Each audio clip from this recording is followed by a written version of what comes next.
मैं 2-3 दिन से देख रहा हूँ कि आयोजक के खातिर ना, आयोजन सपनों के लिए होता है। एक आयोजक को कितना माथा पेची होता है, एक आयोजक के भांति मैं भी इस बात को समझता हूँ। अरिजीत भैया के आंखों में नींद गाया है 2-3 दिनों से। कल दादा भी संरक्षक के भांति यहाँ आए, करकराती ठंड में जायजा लिया पूरे कार्यक्रम का कि कहाँ क्या हो रहा है व्यवस्था में। तो ऐसा होता है कि यूँ पहली बार सुनो तो क्या खूब कहानी लगती है, लेकिन धीरे धीरे हर चीज पुरानी लगती है।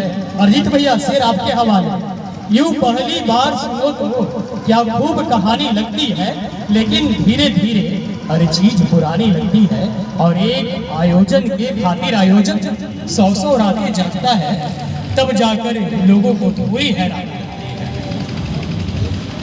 इस आयोजन इतना भव्य आयोजन हो चुका है और मैं मानता हूँ कि किसी भी राम जी की कृपा से होगी। मेरा एक शेर है कि मुश्किलों में सच्चे मन से पुकारो तो, मुश्किलों में सच्चे मन से पुकारो तो आंसू गिरने के पहले समस्या हल कर देते हैं।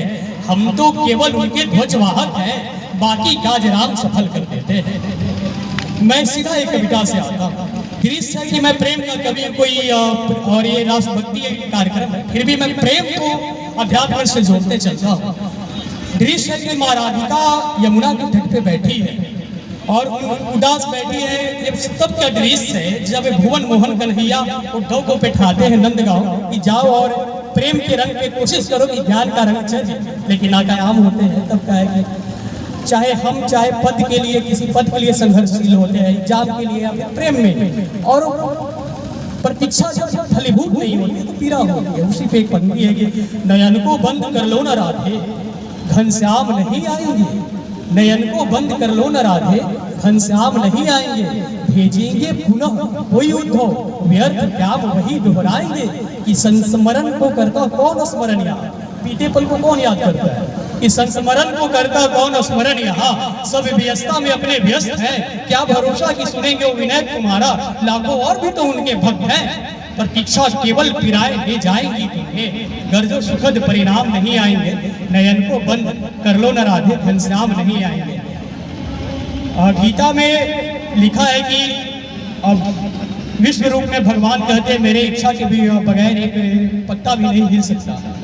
और हमारे जीवन में जब दुख घटित होता हम लोग कहते हैं कि भाग्य के जो रचयिता है कहीं छल किए हैं भाग्य में। लेकिन कृष्ण भी इस धरती पे आए, राम भी आए, सामान्य मानव सा पीड़ा झेले और वहां से फिर शिकायत भी प्रभु से रहती है। एक कविता आती है, कृष्ण क्या कर सकते थे भगवान होकर, अपने भाग्य में उलट फेर कर सकते थे। राम भी कर सकते थे कि आप चाहते तो गोकुल को ही राजधानी बना सकते थे प्रभु, आप चाहते तो गोकुल को ही राजधानी बना सकते थे प्रभु, आप चाहते तो माँ राधिका को ही पटरानी बना सकते थे प्रभु, कि आप चाहते तो गोकुल को ही राजधानी बना सकते थे प्रभु, आप चाहते तो माँ राधिका को ही पटरानी बना सकते थे प्रभु। कि बांसुरी के धुनों से ही संसार संचार कर सकते थे, चला सुदर्शन नंदगांव से ही कंस संहार कर सकते थे। आप चाहते तो गति बदल सकते थे नीति की, आप चाहते तो मति फेर सकते थे सरस्वती की।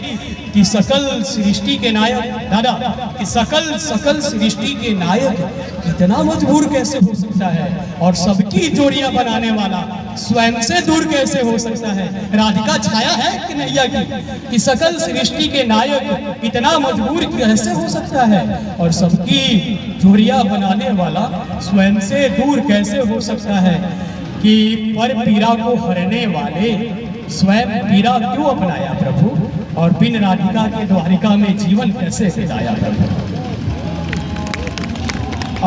भुवन कन्हैया पे बात हो गई, वही मर्यादा पुरुषोत्तम राम पर मैंने एक कविता लिखा है।